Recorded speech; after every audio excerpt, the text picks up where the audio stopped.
आप एपिक्टस द्वारा रचित दी एनकीरिडियन सुन रहे हैं। परिचय। एपिक्टेटस की पुस्तक एनकीरिडियन आकार में छोटी होते हुए भी आधुनिक दर्शन और आधुनिक मानसिकता के निर्माण में असाधारण रूप से प्रभावशाली रही है।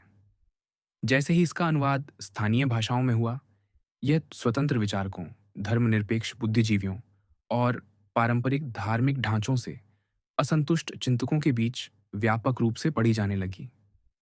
यह ग्रंथ किसी एक दार्शनिक विद्यालय की सीमाओं में बंद नहीं रहा, बल्कि व्यक्तिगत आत्मनिर्भरता, नैतिक दृढ़ता और आंतरिक स्वतंत्रता का व्यावहारिक मार्गदर्शन बन गया।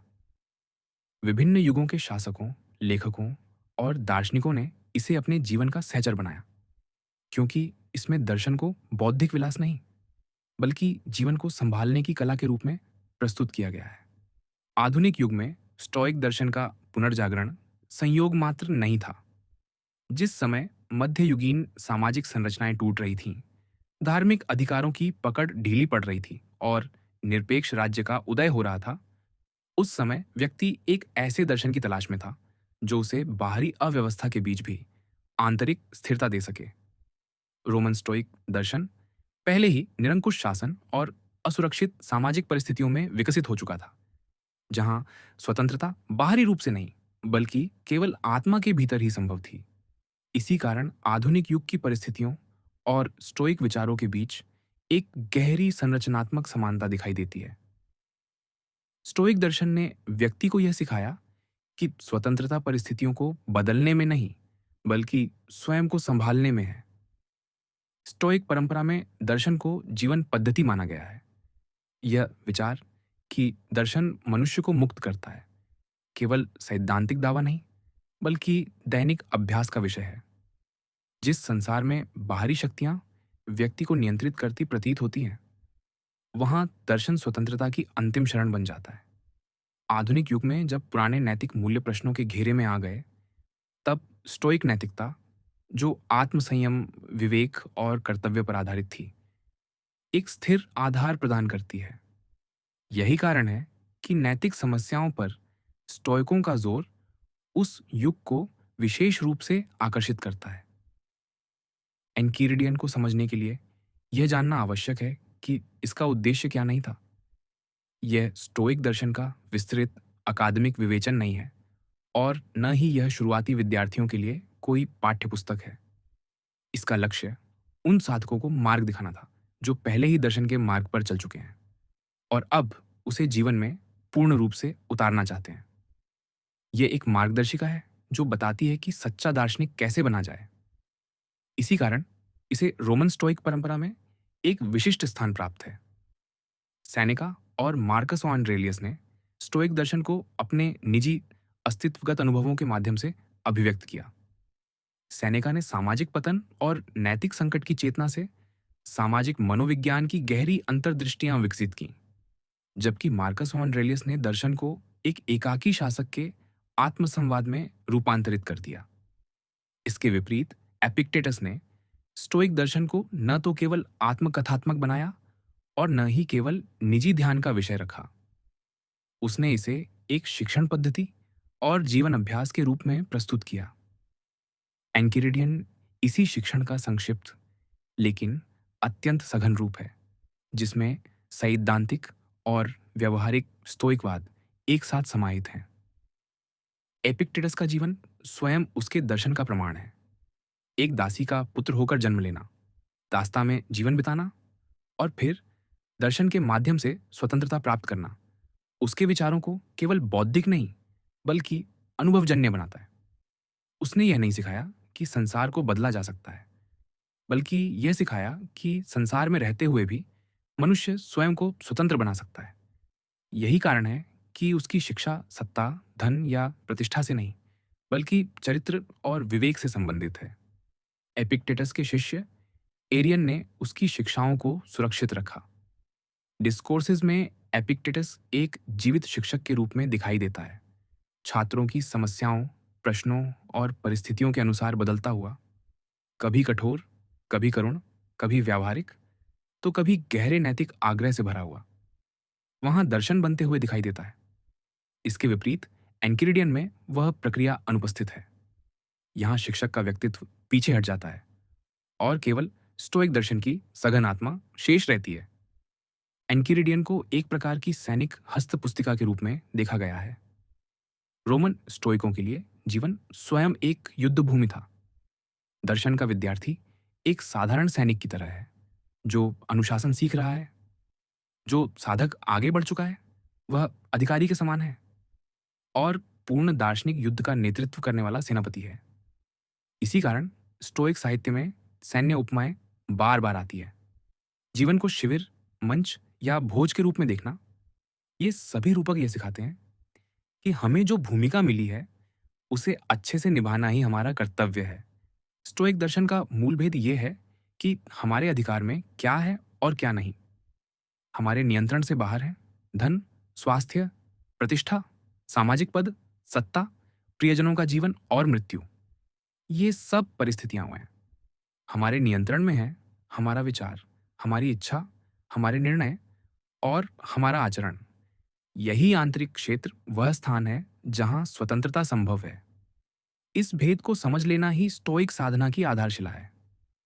इसी के माध्यम से मनुष्य स्वयं को नियंत्रित करता है और प्रकृति की समग्र व्यवस्था के साथ सामंजस्य स्थापित करता है।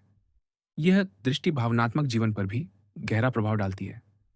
स्टोइक दर्शन भावनाओं के दमन की नहीं, बल्कि उनके विवेकपूर्ण अनुशासन की शिक्षा देता है। प्रेम, करुणा और स्नेह को नकारा नहीं जाता, लेकिन उनसे आसक्ति नहीं की जाती। दार्शनिक को सदैव उस क्षण के लिए तैयार रहना चाहिए जब उसे किसी प्रिय वस्तु या व्यक्ति से विदा लेनी पड़े।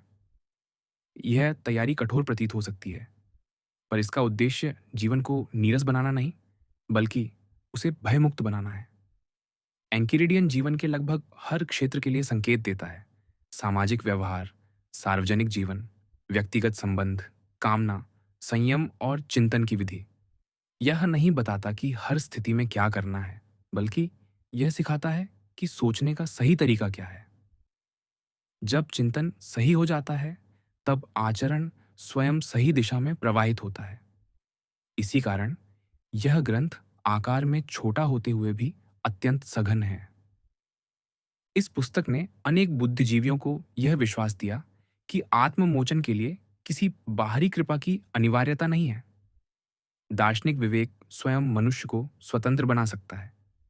यह विचार आधुनिक धर्मनिरपेक्ष चेतना के लिए अत्यंत महत्वपूर्ण सिद्ध हुआ। व्यक्ति पहली बार स्वयं को अपने नैतिक उद्धार का उत्तरदायी मानने लगा। स्टोइक दर्शन में व्यक्तित्व और संसार, मैं और मेरा, स्वतंत्रता और परनिर्भरता के जो भेद मिलते हैं, वही आगे चलकर आधुनिक तर्कवाद, आदर्शवाद और सर्वेश्वरवाद की आधारभूमि बने। इसी कारण डेकार्ट से लेकर कांट तक और सामाजिक दर्शन में एडम स्मिथ जैसे विचारकों तक स्टोइक प्रभाव स्पष्ट रूप से दिखाई देता है। इस दीर्घ ऐतिहासिक विकास में एपिक्टेटस की एनकिरिडियन एक छोटी लेकिन निर्णायक कड़ी रही। विभिन्न धार्मिक परंपराओं में भी स्टोइक विचारों को अपनाया गया। ईसाई धर्मशास्त्रियों ने इसमें नैतिक कठोरता और आत्मसंयम का एक उपयोगी ढांचा देखा। प्राकृतिक धर्म के समर्थकों ने इसे सार्वभौमिक और तर्कसंगत धार्मिकता का आदर्श माना। इस प्रकार स्टोइकवाद ने आधुनिक विश्व के निर्माण में तीन प्रमुख भूमिकाएं निभाई: धार्मिक परंपराओं और तर्कवादी दर्शन के बीच सेतु बनना, प्राकृतिक धर्म का नैतिक मॉडल प्रस्तुत करना और नैतिकता को बाहरी आदेशों से मुक्त कर उसे आत्मा की स्वायत्तता पर आधारित करना। इसी व्यापक ऐतिहासिक, नैतिक और दार्शनिक पृष्ठभूमि में एनकिरिडियन को समझा जाना चाहिए। यह न तो केवल प्राचीन ग्रंथ है और न ही केवल नैतिक उपदेशों का संग्रह।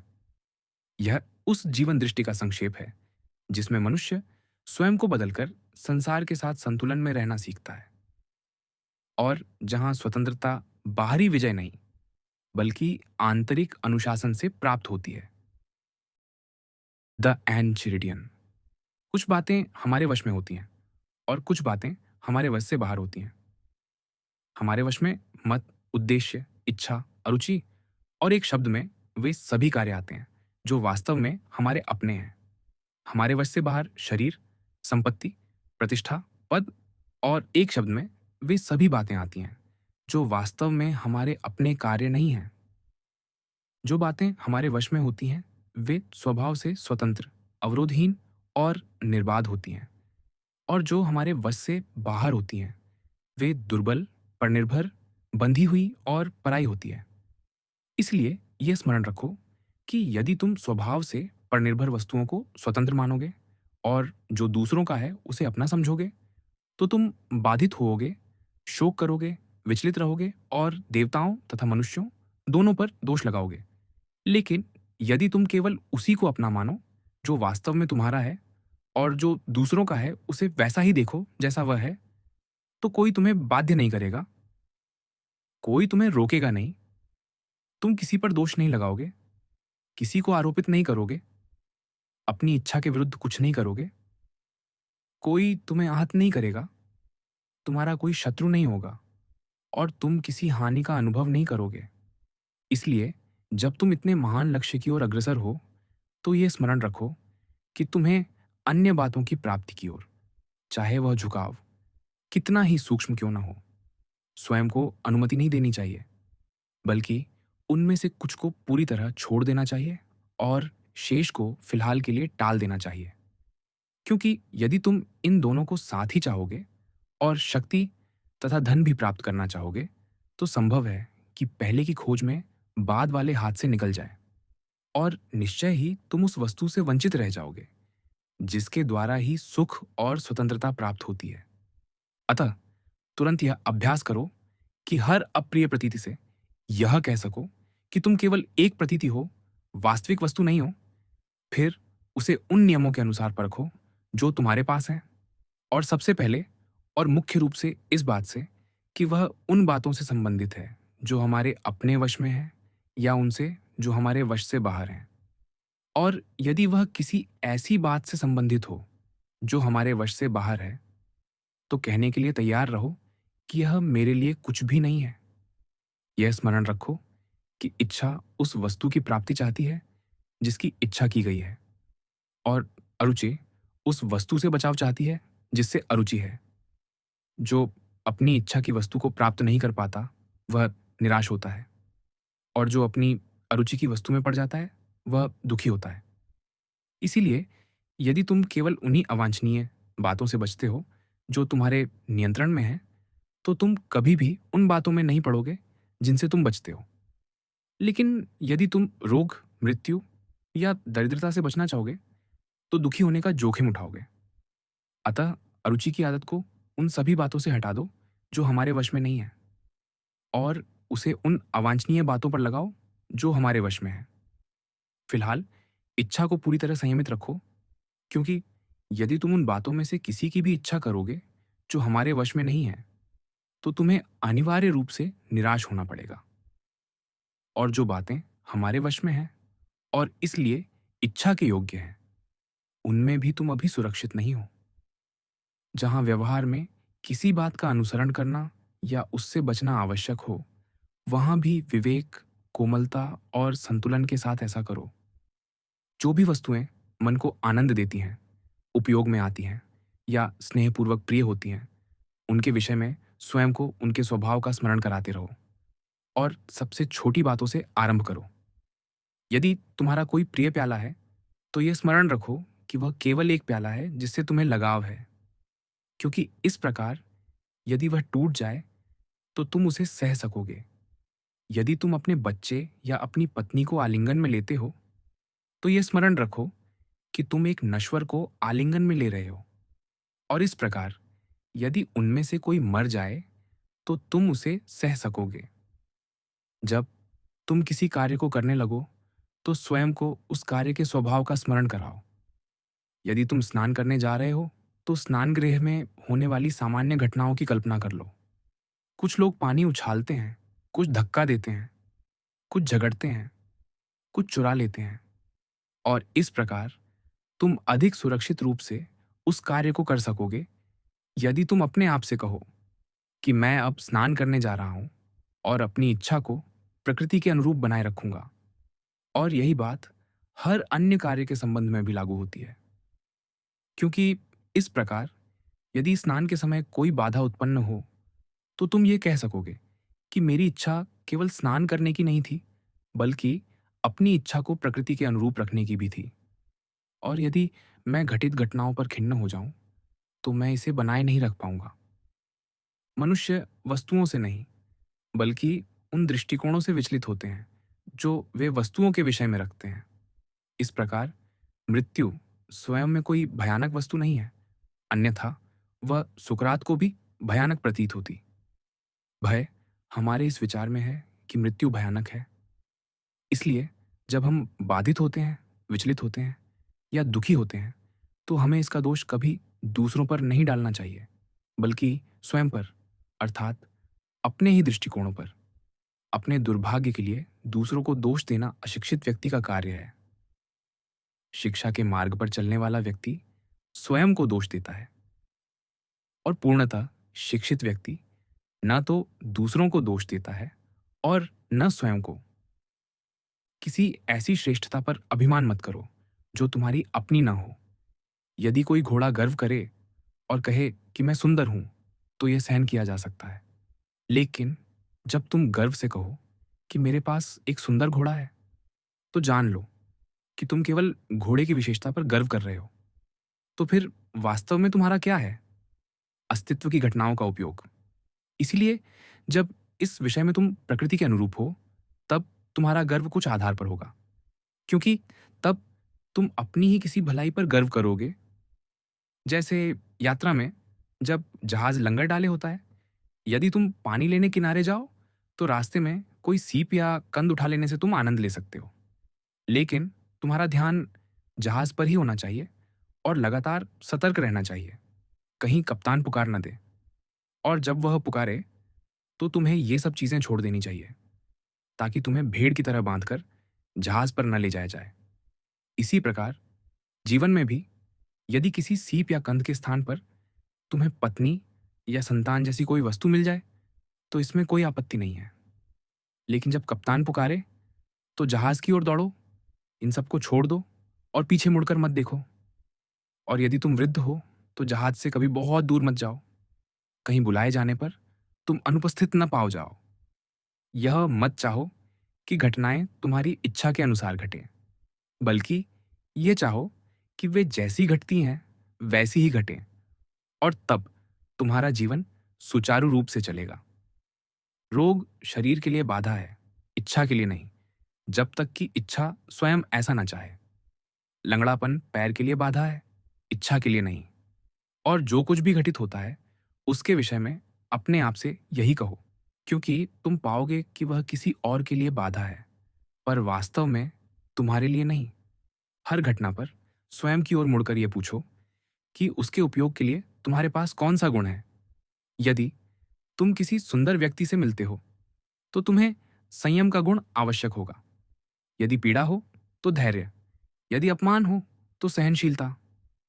और इस प्रकार अभ्यास में रहने पर अस्तित्व की घटनाएं तुम्हें अभिभूत नहीं करेंगी। किसी भी वस्तु के बारे में यह कभी मत कहो कि मैंने उसे खो दिया है, बल्कि यह कहो कि मैंने उसे लौटा दिया है। क्या तुम्हारा बच्चा मर गया है? वह लौटा दिया गया है। क्या तुम्हारी पत्नी मर गई है? वह लौटा दी गई है। क्या तुम्हारी संपत्ति छिन गई है? वह भी लौटा दी गई है। लेकिन यह तो किसी बुरे मनुष्य ने लिया था। इससे तुम्हें क्या? जिसने दिया था उसने, जिसके हाथों से उसे फिर मांग लिया, उससे तुम्हारा क्या लेना देना? जब तक वह तुम्हें उसे रखने देता है, तब तक उसे अपनी वस्तु नहीं, बल्कि सराय में ठहरे यात्रियों की तरह समझो। यदि तुम उन्नति करना चाहते हो, तो इस प्रकार के तर्कों को त्याग दो। यदि मैं अपने कामकाज की उपेक्षा करूंगा, तो मेरा निर्वाह नहीं होगा। यदि मैं अपने सेवक को दंड नहीं दूंगा, तो वह किसी काम का नहीं रहेगा। क्योंकि भय और शोक से मुक्त रहकर भूख से मर जाना व्याकुलता के साथ ऐश्वर्य में जीने से बेहतर है। और यह बेहतर है कि तुम्हारा सेवक बुरा हो, बजाय इसके कि तुम दुखी रहो। इसलिए छोटी बातों से आरंभ करो। थोड़ा सा तेल गिर जाए या थोड़ा सा मदिरा चोरी हो जाए, तो अपने आप से कहो कि यह शांति और स्थिरता की कीमत है और बिना मूल्य चुकाए कुछ भी प्राप्त नहीं होता। और जब तुम अपने सेवक को बुलाओ, तो यह सोचकर चलो कि संभव है वह तुम्हारे बुलाने पर ना आए, या यदि आए भी तो वह काम ना करे जो तुम चाहते हो।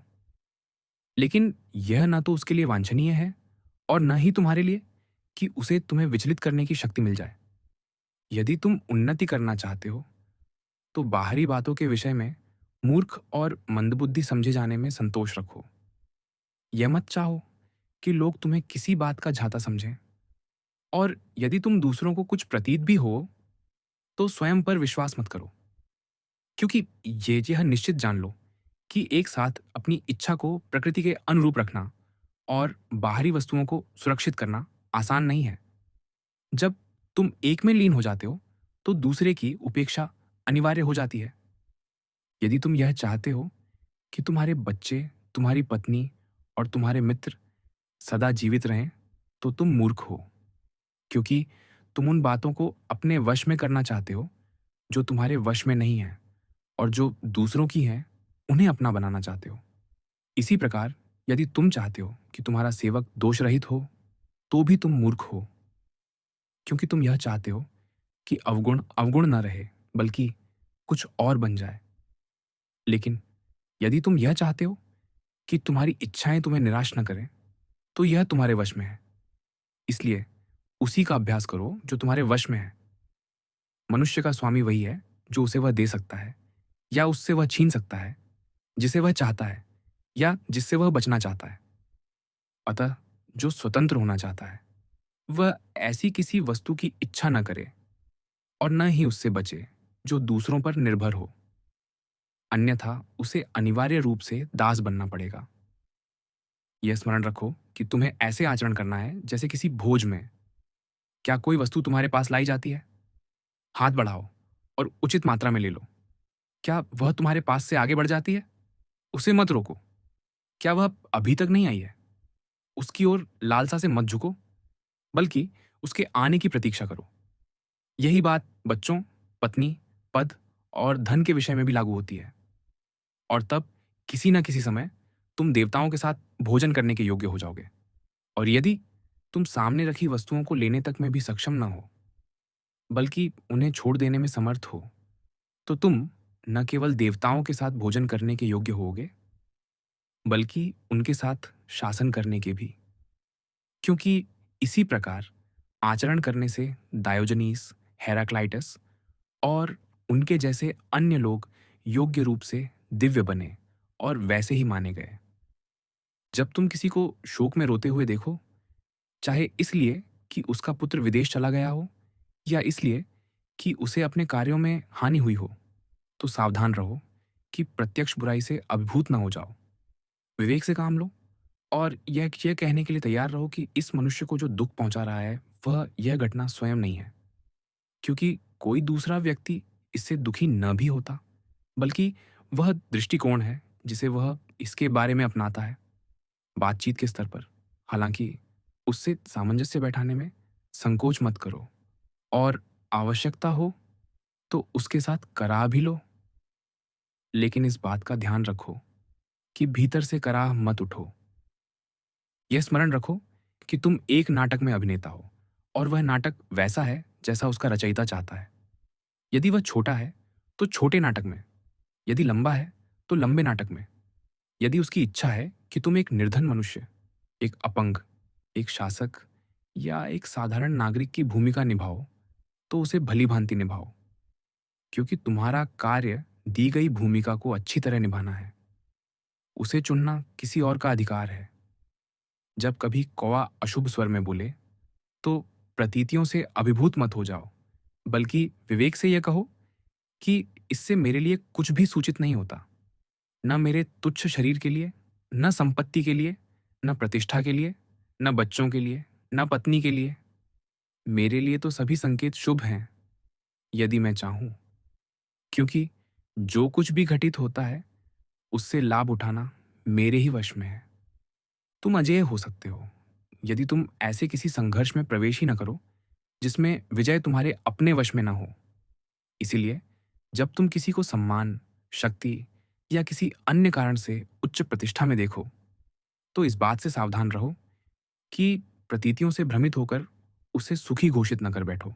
क्योंकि यदि भलाई का सार उन बातों में है जो हमारे अपने वश में है, तो ईर्ष्या या प्रतिस्पर्धा का कोई स्थान नहीं रहेगा। इसीलिए तुम न तो सेनापति बनने की इच्छा करो, न सीनेटर बनने की, न कौंसल बनने की, बल्कि स्वतंत्र होने की इच्छा करो। और इसका एकमात्र मार्ग है उन बातों के प्रति उदासीनता जो हमारे वश में नहीं है। यह स्मरण रखो कि अपमान या प्रहार करने वाला वह नहीं है जो गाली देता है या मारता है, बल्कि उन बातों के बारे में हमारा दृष्टिकोण ही हमें अपमानित करता है। इसीलिए जब कोई तुम्हें उत्तेजित करे, तो यह निश्चित मानो कि तुम्हें उत्तेजित करने वाली तुम्हारी अपनी राय है। इसलिए सबसे पहले यही प्रयास करो कि प्रतीतियों से विचलित न हो जाओ। क्योंकि यदि तुम एक बार समय और अवकाश पालो, तो स्वयं पर नियंत्रण रखना तुम्हारे लिए अधिक सरल हो जाएगा। मृत्यु, निर्वासन और वे सभी बातें जो भयानक प्रतीत होती हैं, उन्हें प्रतिदिन अपनी आंखों के सामने रखो, विशेष रूप से मृत्यु को। और तब न तो तुम्हारे मन में कोई हीन विचार आएगा, न ही तुम किसी वस्तु की अत्यधिक लालसा करोगे। यदि तुम्हारी दर्शन की ओर सच्ची अभिलाषा है, तो आरंभ से ही स्वयं को इसके लिए तैयार रखो कि लोग हंसेंगे, उपहास करेंगे और कहेंगे कि वह तो एकाएक हमारे बीच दार्शनिक बनकर लौट आया है। और यह घमंडी दृष्टि कहाँ से आ गई? लेकिन तुम वास्तव में घमंडी दृष्टि मत रखो, बल्कि जिन बातों को तुम सर्वोत्तम समझते हो, उन पर दृढ़ता से टिके रहो, जैसे कि ईश्वर द्वारा तुम्हें इसी स्थान के लिए नियुक्त किया गया हो। ये स्मरण रखो कि यदि तुम स्थिर बने रहोगे, तो वही लोग जो पहले उपहास करते थे, बाद में तुम्हारी प्रशंसा करेंगे। लेकिन यदि तुम उनके आगे हार मान लोगे, तो तुम पर दोहरा उपहास होगा। यदि कभी तुम किसी को प्रसन्न करने के लिए अपना ध्यान बाहरी बातों की ओर मोड़ो, तो यह निश्चित जान लो कि तुमने अपने जीवन की योजना नष्ट कर दी है। इसलिए हर स्थिति में दार्शनिक बने रहने में ही संतोष रखो। और यदि तुम चाहते हो कि किसी को ऐसे ही प्रतीत हो, तो स्वयं को वैसे ही प्रतीत हो। यही तुम्हारे लिए पर्याप्त है। इन प्रकार के विचार तुम्हें व्याकुल न करें कि मैं अपयश में जीऊंगा और कहीं भी कुछ नहीं रहूंगा। क्योंकि यदि अपयश कोई बुराई है, तो जैसे तुम किसी दूसरे के कारण नीचता में नहीं पड़ सकते, वैसे ही बुराई में भी नहीं पड़ सकते। तो क्या सत्ता पाना या किसी भोज में बुलाया जाना तुम्हारा कार्य है? कदापि नहीं। फिर यह अपयश आखिर है क्या? और ये कैसे सत्य है कि तुम कहीं भी कुछ नहीं रहोगे, जबकि तुम्हें केवल उन्हीं बातों में कुछ होना चाहिए जो तुम्हारे अपने वश में है, जिनमें तुम अत्यंत महत्वपूर्ण हो सकते हो। लेकिन मेरे मित्रों की सहायता नहीं होगी। सहायता से तुम्हारा क्या अर्थ है? उन्हें तुमसे धन नहीं मिलेगा, न ही तुम उन्हें रोमन नागरिक बना सकोगे। किसने तुमसे कहा कि ये बातें हमारे वश में हैं और दूसरों के कार्य नहीं है? और कौन किसी दूसरे को वह दे सकता है जो उसके पास स्वयं नहीं है? तो फिर उन्हें प्राप्त कर लो, ताकि हमें भी भाग मिल सके। यदि मैं अपने सम्मान, निष्ठा और आत्मसम्मान को सुरक्षित रखते हुए उन्हें प्राप्त कर सकता हूँ, तो मुझे मार्ग दिखाओ और मैं उन्हें प्राप्त कर लूँगा। लेकिन यदि तुम मुझसे यह चाहते हो कि मैं अपनी सच्ची भलाई खो दूँ, ताकि तुम ऐसी वस्तु पा सको जो भलाई नहीं है, तो ये सोचो कि तुम कितने अविवेकी और मूर्ख हो। इसके अतिरिक्त तुम किसे अधिक चाहोगे? धन की एक राशि या एक निष्ठावान और सम्मानित मित्र? इसलिए मुझसे यह मांगने के बजाय कि मैं ऐसे काम करूं जिनसे मैं अपना चरित्र खो दूं, मेरी सहायता करो कि मैं ऐसा चरित्र प्राप्त कर सकूं। लेकिन तुम कहते हो कि मेरी मातृभूमि मेरी ओर से असहाय रह जाएगी। यहाँ फिर वही प्रश्न है कि किस प्रकार की सहायता की बात कर रहे हो? क्या वह तुम्हारे द्वारा बनाए गए प्रांगणों और स्नानागारों से वंचित रह जाएगी? और इससे क्या? लोहार उसे जूते नहीं देता और मोची उसे शस्त्र नहीं देता। इतना ही पर्याप्त है कि हर व्यक्ति अपने उचित कार्य को भली-भांति निभाए। और यदि तुम उसे एक और निष्ठावान और सम्मानित नागरिक प्रदान कर सको, तो क्या वह उसके लिए उपयोगी नहीं होगा? होगा। इसलिए तुम स्वयं भी उसके लिए निरुपयोगी नहीं हो। तो फिर तुम कहते हो कि राज्य में मेरा स्थान क्या होगा? वही स्थान जिसे तुम अपनी निष्ठा और सम्मान को सुरक्षित रखते हुए धारण कर सको। लेकिन यदि उसे उपयोगी बनने की इच्छा में तुम इन्हें ही खो दो, तो जब तुम अविश्वसनीय और निर्लज्ज बन जाओगे, तब अपनी मातृभूमि की सेवा कैसे कर सकोगे? क्या किसी भोज में, सम्मान में या गोपनीय व्यवहार में किसी और को तुमसे ऊपर रखा गया है? यदि ये बातें अच्छी हैं, तो तुम्हें प्रसन्न होना चाहिए कि उसे वे प्राप्त हैं, और यदि वे बुरी हैं, तो इस बात का शोक मत करो कि वे तुम्हें प्राप्त नहीं हुईं। और ये स्मरण रखो कि बाहरी बातों में दूसरों की बराबरी तुम उन्हीं साधनों के बिना नहीं कर सकते, जिनसे वे उन्हें प्राप्त करते हैं। क्योंकि जो किसी के द्वार पर नहीं जाता, उसकी संगति में नहीं रहता, उसकी प्रशंसा नहीं करता, वह उसके समान भाग कैसे पा सकता है जो ये सब करता है? इसीलिए यदि तुम उन वस्तुओं की कीमत चुकाने को तैयार नहीं हो, जिन पर वे बिकती हैं, और फिर भी उन्हें निःशुल्क पाना चाहते हो, तो तुम अन्यायी और अविवेकी हो। उदाहरण के लिए सलाद कितने में बिकते हैं? मान लो एक सिक्के में। यदि कोई दूसरा वह सिक्का देकर सलाद ले लेता है और तुम उसे न देकर बिना सलाद के रह जाते हो, तो यह मत समझो कि उसने तुम पर कोई लाभ पा लिया है। क्योंकि जैसे उसके पास सलाद है, वैसे ही तुम्हारे पास वह सिक्का है जो तुमने नहीं दिया। इसी प्रकार यहाँ भी तुम्हें किसी व्यक्ति के भोज में इसलिए नहीं बुलाया गया क्योंकि तुमने वह मूल्य नहीं चुकाया जिस पर भोज बिकता है।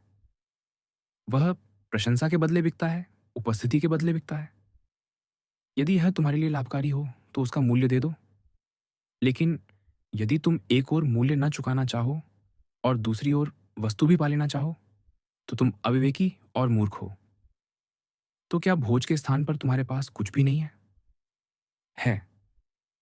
उस व्यक्ति की प्रशंसा न करना जिसे तुम प्रशंसा योग्य नहीं मानते, और उसके सेवकों की उद्दंडता सहन न करना। प्रकृति की इच्छा को उन बातों से जाना जा सकता है जिन पर हम सभी सहमत होते हैं। जैसे जब हमारे पड़ोसी के बच्चे से कोई प्याला टूट जाता है या ऐसा ही कुछ होता है, तो हम तुरंत कह देते हैं कि ऐसी दुर्घटनाएं हो ही जाती हैं। इसलिए यह निश्चित मानो कि जब तुम्हारा अपना प्याला भी उसी प्रकार टूट जाए, तो तुम्हें भी वैसा ही अनुभव होना चाहिए जैसा तब होता है जब किसी और का प्याला टूटता है। अब इस बात को बड़ी घटनाओं पर लागू करो। क्या किसी और का बच्चा या पत्नी मर गई है?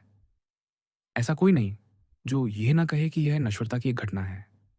लेकिन जब किसी का अपना बच्चा मरता है, तो तुरंत कहा जाता है कि हाय, मैं कितना अभागा हूँ।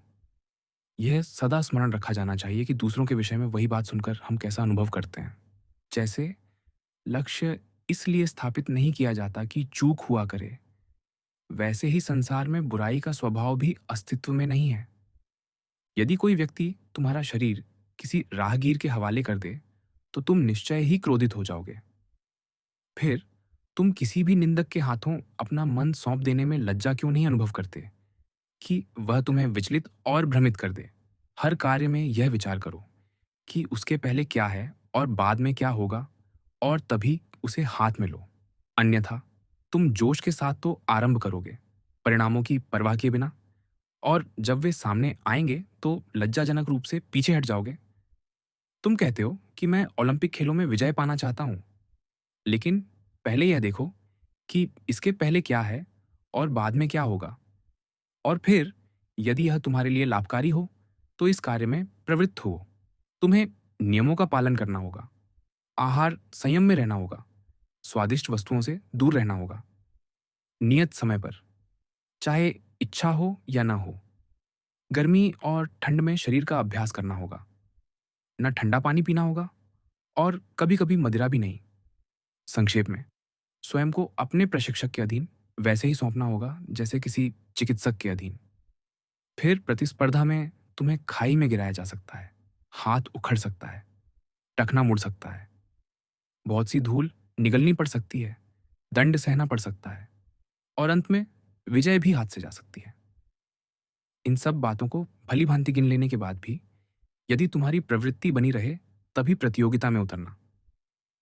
अन्यथा जान लो कि तुम उन बच्चों की तरह व्यवहार करोगे जो कभी पहलवान बनते हैं, कभी योद्धा, कभी तुरही बजाते हैं और कभी नाटक करने लगते हैं जब उन्हें ये दृश्य दिखाई देते हैं और भाते हैं।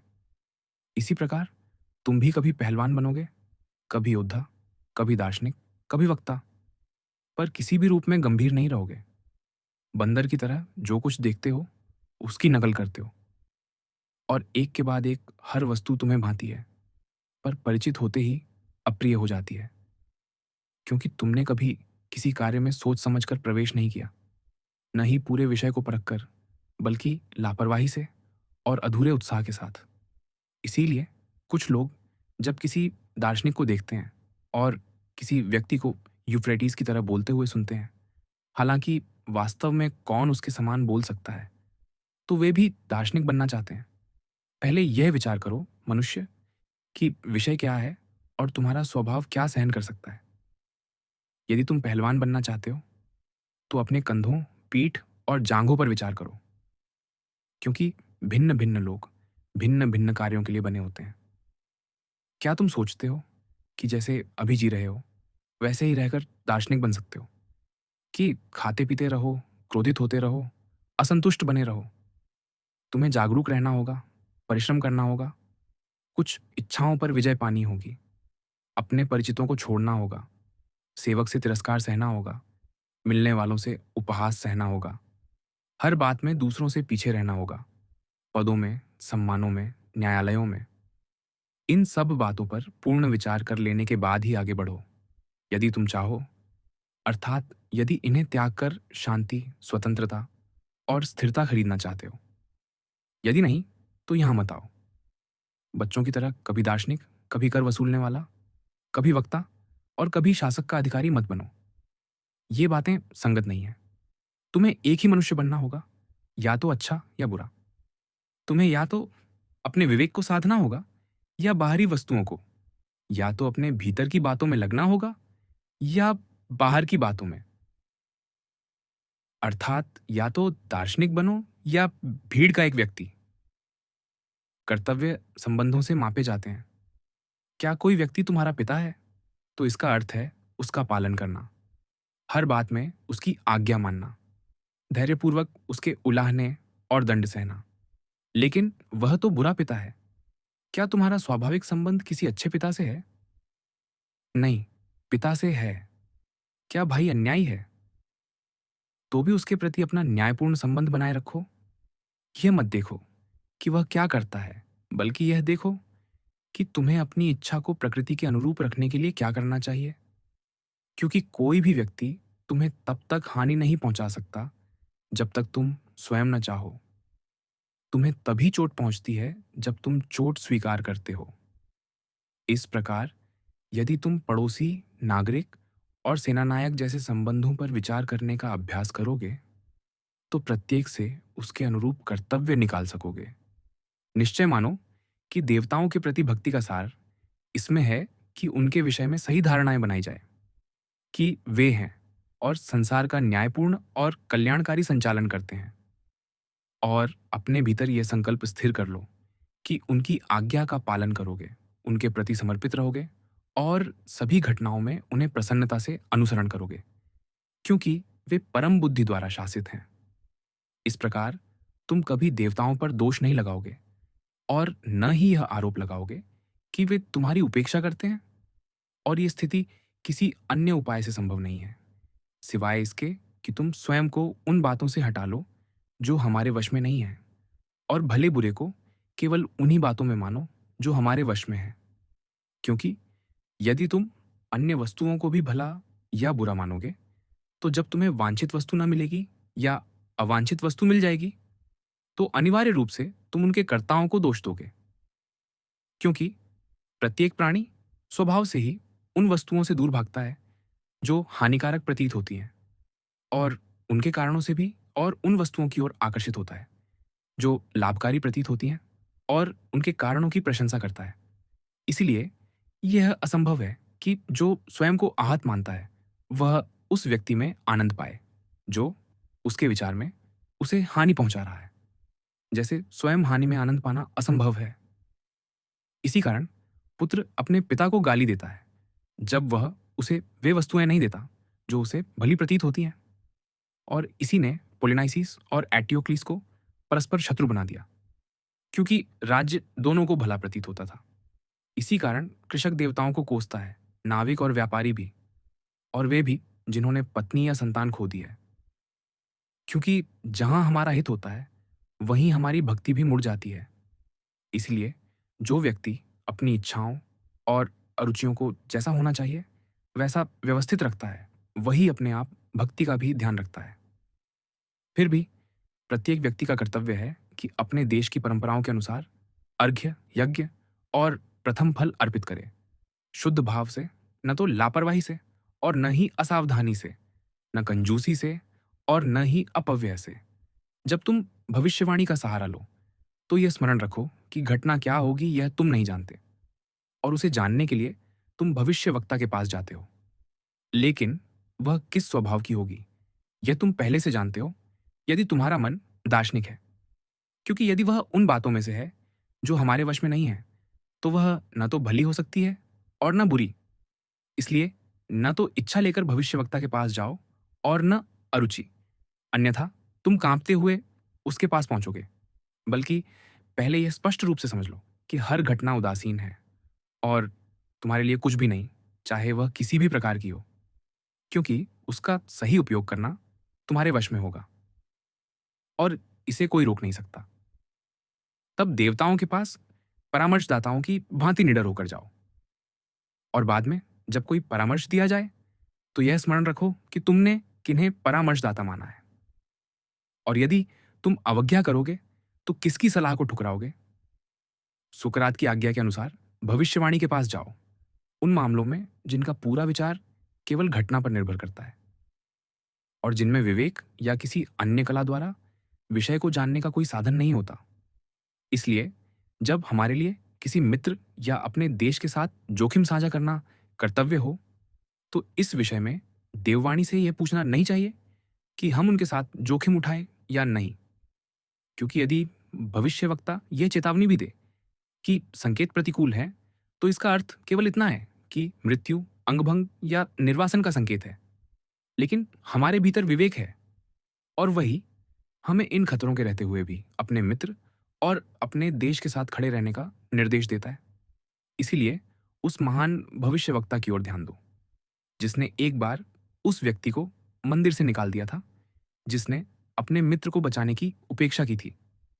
सबसे पहले अपने लिए एक ऐसा स्वभाव और आचरण निर्धारित करो जिसे तुम अकेले में भी और संगति में भी बनाए रख सको। अधिकतर मौन रहो या केवल आवश्यकता भर बोलो, और वह भी थोड़े शब्दों में।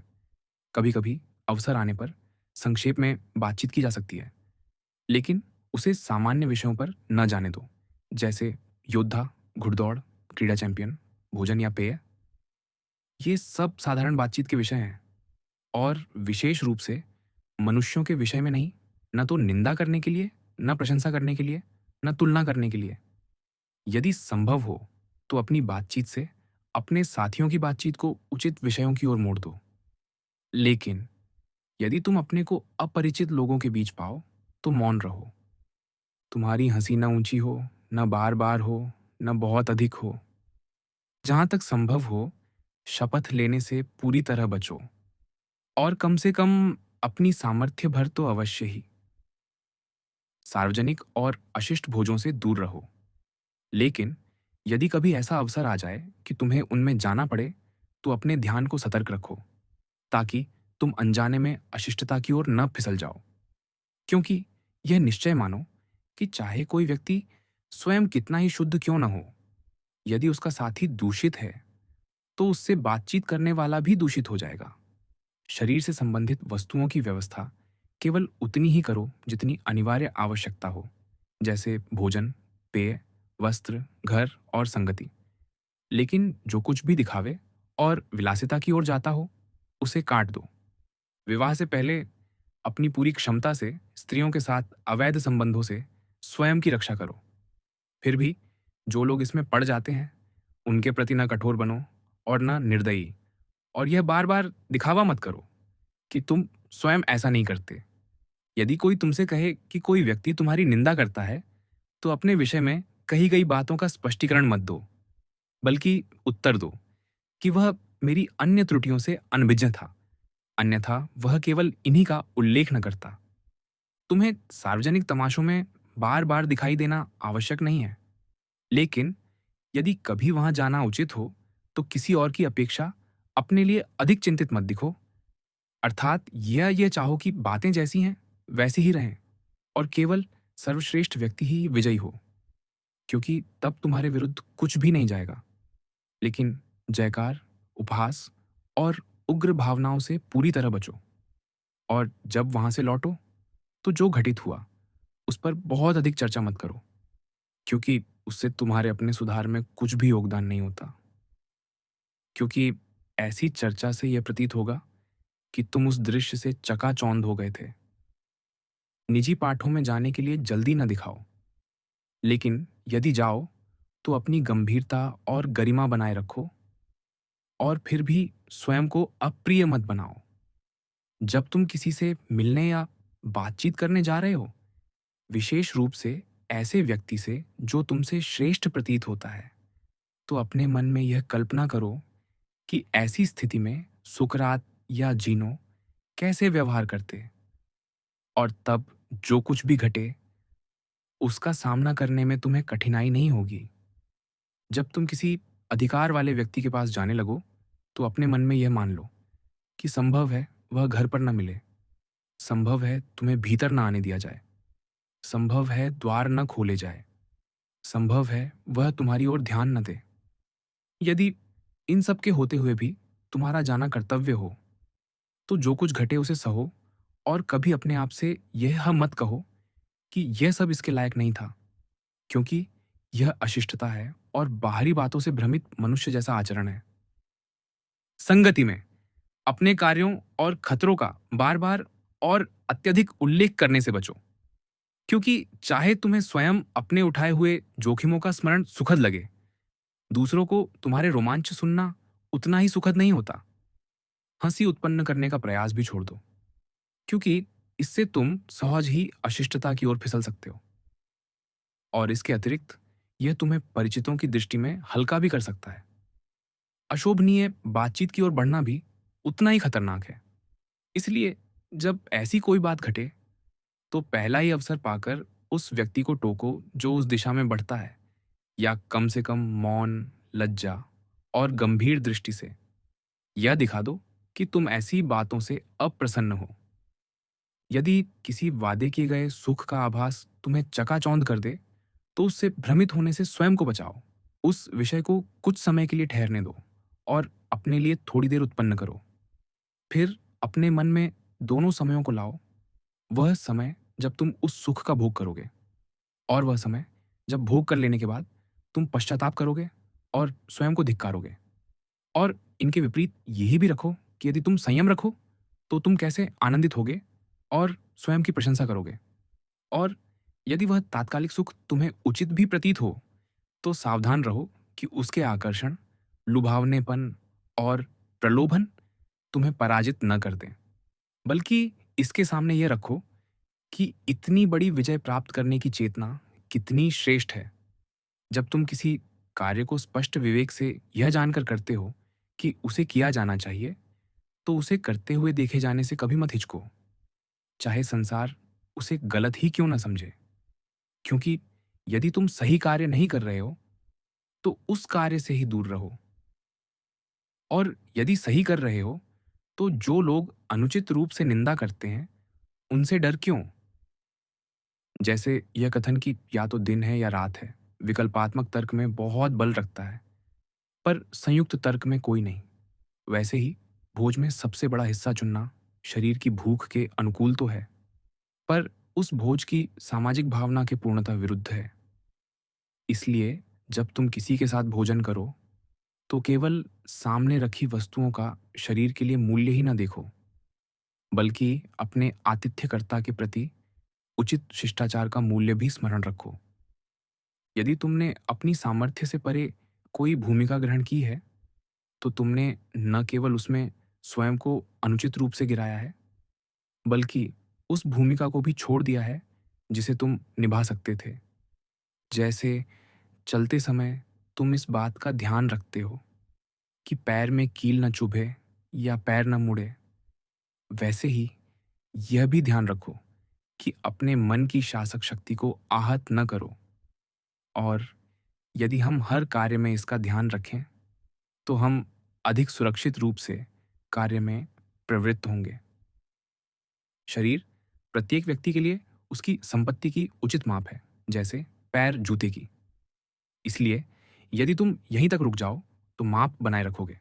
लेकिन यदि इससे आगे बढ़ोगे, तो अनिवार्य रूप से फिसलते जाओगे, जैसे किसी खाई में। जैसे जूते के मामले में, यदि वह पैर की अनुरूपता से आगे बढ़ जाए, तो पहले सोने का हो जाता है, फिर बैंगनी रंग का, और फिर रत्नों से जड़ा हुआ। क्योंकि जो एक बार उचित माप से आगे निकल जाता है, उसके लिए कोई सीमा नहीं रहती। 14 वर्ष की आयु से स्त्रियों को पुरुषों द्वारा प्रेमिकाओं की संज्ञा देकर चापलूसी की जाती है। इसलिए यह समझकर कि उन्हें केवल पुरुषों को सुख देने योग्य ही माना जाता है, वे स्वयं को सजाने लगती हैं और उसी में अपनी सारी आशाएं रख देती हैं। इसीलिए यह प्रयास करने योग्य है कि वे स्वयं को केवल तभी सम्मानित समझें जब वे अपने आचरण में सुंदर और अपने चरित्र में मर्यादित रूप से सद्गुणी प्रतीत हों। शरीर से संबंधित बातों में अत्यधिक समय व्यतीत करना बुद्धिहीनता का लक्षण है, जैसे व्यायाम में, खाने पीने में और अन्य पशु प्रवृत्तियों की पूर्ति में अति करना। इन बातों को गौण रूप से किया जाना चाहिए और हमारी मुख्य शक्ति विवेक पर लगाई जानी चाहिए। जब कोई व्यक्ति तुम्हारे साथ बुरा व्यवहार करता है या तुम्हारे बारे में बुरा बोलता है, तो यह स्मरण रखो कि वह इस धारणा से ऐसा करता है कि यह उसके लिए उचित है। अब यह संभव नहीं कि वह वही अनुसरण करे जो तुम्हें सही प्रतीत होता है, बल्कि वही करेगा जो उसे सही प्रतीत होता है। इसलिए यदि वह झूठे आभासों से निर्णय करता है, तो हानि उसी को होती है, क्योंकि वही धोखा खाता है। क्योंकि यदि कोई सत्य कथन को असत्य मान ले, तो कथन को हानि नहीं होती, बल्कि मनुष्य ही भ्रमित होता है। इसीलिए इन सिद्धांतों से आरंभ करके तुम उस व्यक्ति की निंदा को नम्रता से सह सकोगे, क्योंकि हर अवसर पर तुम कह सकोगे कि उसे ऐसा ही प्रतीत हुआ। हर वस्तु के दो पकड़ने के स्थान होते हैं, एक जिससे उसे उठाया जा सकता है और दूसरा जिससे नहीं। यदि तुम्हारा भाई अन्याय करता है, तो उस विषय को उसके अन्याय वाले पकड़ से मत पकड़ो, क्योंकि उसे वह सहन योग्य नहीं होगा, बल्कि इसके विपरीत पकड़ से कि वह तुम्हारा भाई है, कि वह तुम्हारे साथ पला बढ़ा है। और इस प्रकार तुम उसे उस रूप में पकड़ोगे जिसमें वह सहन किया जा सकता है। इन तर्कों में कोई तार्किक संबंध नहीं है कि मैं तुमसे अधिक धनवान हूं, इसलिए मैं तुमसे श्रेष्ठ हूं, या मैं तुमसे अधिक वाक्पटु हूं, इसलिए मैं तुमसे श्रेष्ठ हूं। वास्तविक तार्किक संबंध तो यह है कि मैं तुमसे अधिक धनवान हूं, इसलिए मेरी संपत्ति तुमसे अधिक होगी, और मैं तुमसे अधिक वाक्पटु हूं, इसलिए मेरी अभिव्यक्ति तुमसे श्रेष्ठ होगी। लेकिन तुम स्वयं न तो संपत्ति में निहित हो और न ही शैली में। क्या कोई व्यक्ति जल्दी जल्दी स्नान करता है? ये मत कहो कि वह बुरा करता है, बल्कि यह कहो कि वह जल्दी करता है। क्या कोई बहुत अधिक मदिरा पीता है? ये मत कहो कि वह बुरा करता है, बल्कि यह कहो कि वह बहुत पीता है। क्योंकि जब तक तुम उसके उद्देश्यों को पूरी तरह नहीं समझते, तब तक तुम कैसे जान सकते हो कि वह बुरा करता है? इस प्रकार तुम केवल उन्हीं आभासों के अधीन होने का जोखिम नहीं उठाओगे जिन्हें तुम पूरी तरह समझते हो। अपने आप को कभी दार्शनिक घोषित मत करो, और अज्ञानी लोगों के बीच अपने सिद्धांतों की अधिक चर्चा मत करो, बल्कि उन्हें अपने कर्मों द्वारा दिखाओ। इस प्रकार भोज में यह मत बताओ कि लोगों को कैसे खाना चाहिए, बल्कि वैसे ही खाओ जैसे खाना चाहिए। क्योंकि स्मरण रखो कि सुकरात भी इसी प्रकार हर दिखावे से बचते थे, और जब लोग उनके पास आते और उनसे दार्शनिकों से परिचय कराने की इच्छा प्रकट करते, तो वे उन्हें लेकर जाकर परिचय करा देते थे। इतना सहज भाव से वे उपेक्षा सह लेते थे। इसलिए यदि कभी अज्ञानियों के बीच सिद्धांतों की चर्चा हो, तो प्रायः मौन रहो, क्योंकि जो पचा नहीं है, उसे जल्दबाजी में उगल देने में बड़ा खतरा होता है। और यदि कोई तुमसे कहे कि तुम कुछ भी नहीं जानते और इससे तुम्हें कोई चुभन ना हो, तो निश्चय मानो कि तुम वास्तव में अपने कार्य में प्रवृत्त हो गए हो। क्योंकि भेड़ें चरवाहों को यह दिखाने के लिए घास नहीं उगलती कि उन्होंने कितना खाया है, बल्कि भीतर ही भीतर भोजन पचाकर बाहर ऊन और दूध के रूप में प्रकट करती है। इसी प्रकार तुम भी अज्ञानियों के सामने अपने सिद्धांतों का प्रदर्शन मत करो, बल्कि उन कर्मों का जो उनके पाचन से उत्पन्न होते हैं। जब तुमने अपने शरीर को सादगी से पोषित करना सीख लिया हो, तो इस पर गर्व मत करो। और यदि तुम पानी पीते हो, तो हर अवसर पर यह मत कहते फिरो कि मैं पानी पीता हूं, बल्कि पहले यह विचार करो कि निर्धन हमसे कितने अधिक संयमी होते हैं और कष्ट को कितने अधिक धैर्य से सहते हैं। यदि कभी तुम अपने ही लिए परिश्रम और अभाव का अभ्यास करना चाहो, न कि दिखावे के लिए, तो बड़े बड़े कर्तव्य मत दिखाओ, बल्कि जब तुम्हें तीव्र प्यास लगे, तो केवल मुंह में पानी घुमा लो और किसी से कुछ मत कहो। साधारण व्यक्ति की अवस्था और पहचान ये है कि वह न तो सहायता और न ही हानि अपने भीतर से खोजता है, बल्कि केवल बाहरी वस्तुओं से। दार्शनिक की अवस्था और पहचान ये है कि वह हर सहायता और हर हानि अपने भीतर देखता है। प्रगति पर स्थित व्यक्ति की पहचान ये है कि वह न किसी की निंदा करता है, न प्रशंसा करता है, न दोष देता है, न आरोप लगाता है।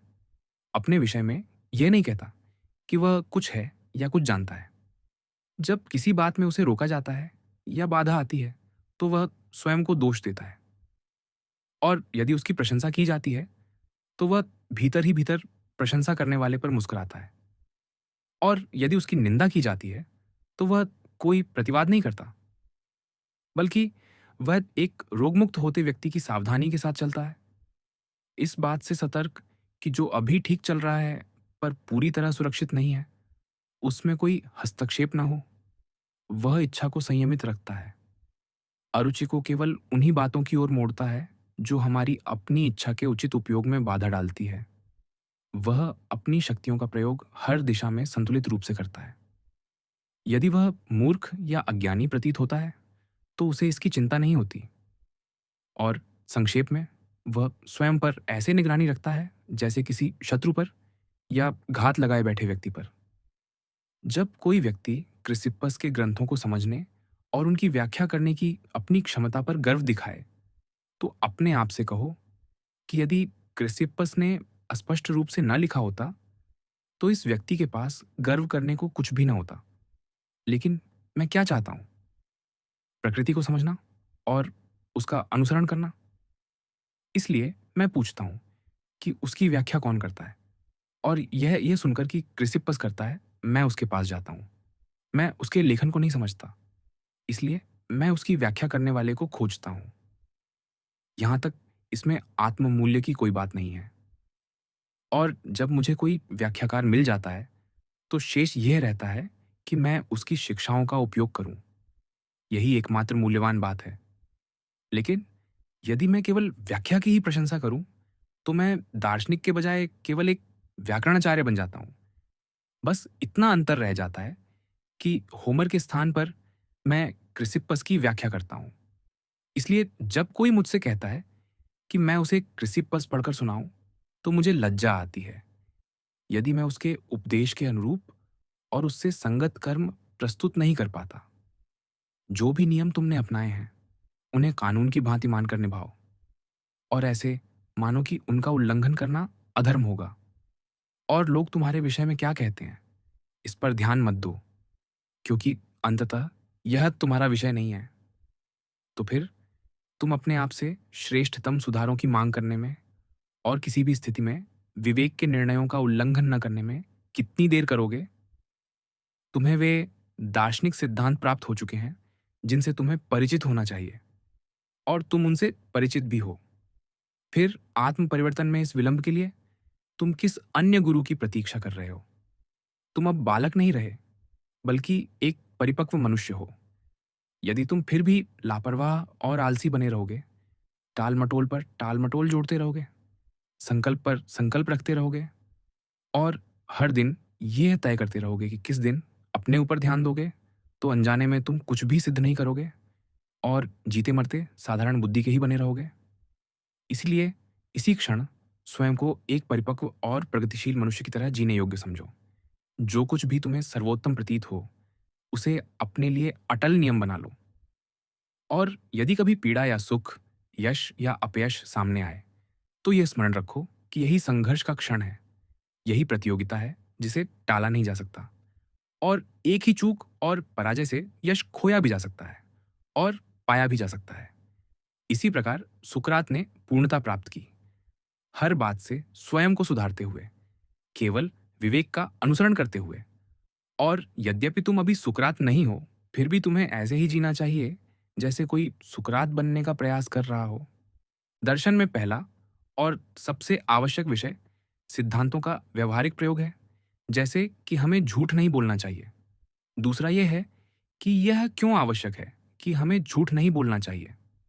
तीसरा वह है जो पहले दोनों को बल और तार्किक संबंध देता है, जैसे कि प्रमाण क्या है, परिणाम क्या है, विरोधाभास क्या है, सत्य क्या है, असत्य क्या है। तीसरा विषय दूसरे के कारण आवश्यक है और दूसरा पहले के कारण, लेकिन सबसे आवश्यक वही पहला है और उसी पर हमें टिकना चाहिए। किंतु हम ठीक इसके विपरीत करते हैं।